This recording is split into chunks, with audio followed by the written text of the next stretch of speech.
Welcome to this 36th day in Lent. I'm just sitting in a quiet place with a candle.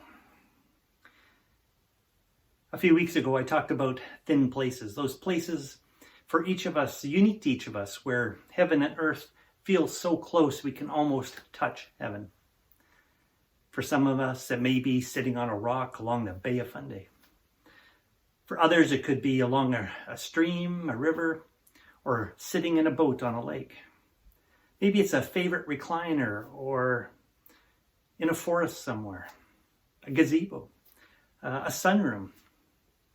There's so many different places, but it's unique to each of us. And maybe depending how we're feeling, that place can change.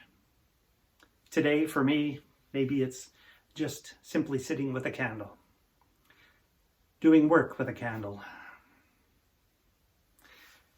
Our scripture comes from John chapter 12, verse 35 and 36. Jesus said to them, "The light is with you for a little longer. Walk while you have the light, so that the darkness may not overtake you. If you walk in the darkness, you do not know where you are going. While you have the light, believe in the light, so that you may become children of the light." After Jesus had said this, he departed and hid from them.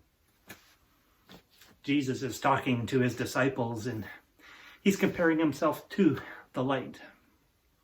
We often say phrases like Jesus is the light to our footsteps. In other words, he is our guide. He's our living example with us today. Maybe that's why the light, the candlelight resonates. It's not just a light, but it's a moving light. It's like a living thing, just like Jesus is within us. What is your light? What is it that guides you? When Jesus reflected on him being the light, that he's not going to be there forever, but he does return as the light, it kicks up big questions like, well, did Jesus have to die? Particularly as we're approaching Good Friday. It's a question to wonder and to ponder. Many papers have been written on it. I've written several myself on the theology of Jesus having to go to the cross. Did he have a choice? Could he at some point say, nah, I don't like where this is going? Or did he have no choice but have to go? For many of us in our contemporary way of thinking, it doesn't matter. What really matters is Jesus was committed to truth. He was committed to, as that light symbolizes, a light to our feet, a light to our footsteps, a light to our path. If Jesus had said no, where would we be today without that light to guide us, that beacon of hope? In a world as everything is evolving today, we need hope. We need light. We need inspiration. We need focus. We need heaven.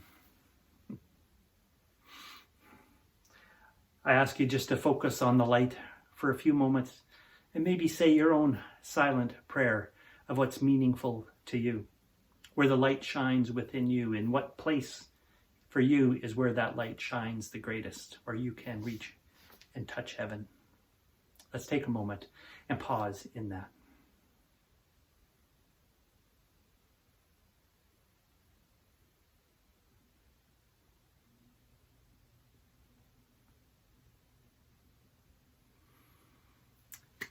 Well, if you have any thoughts on this reflection or any other, feel free to share them with me at lentenfaith@gmail.com. I'd love to hear from you. And until then, until we meet again, face to face, I hope, have a blessed week as we journey through Holy Week. God bless.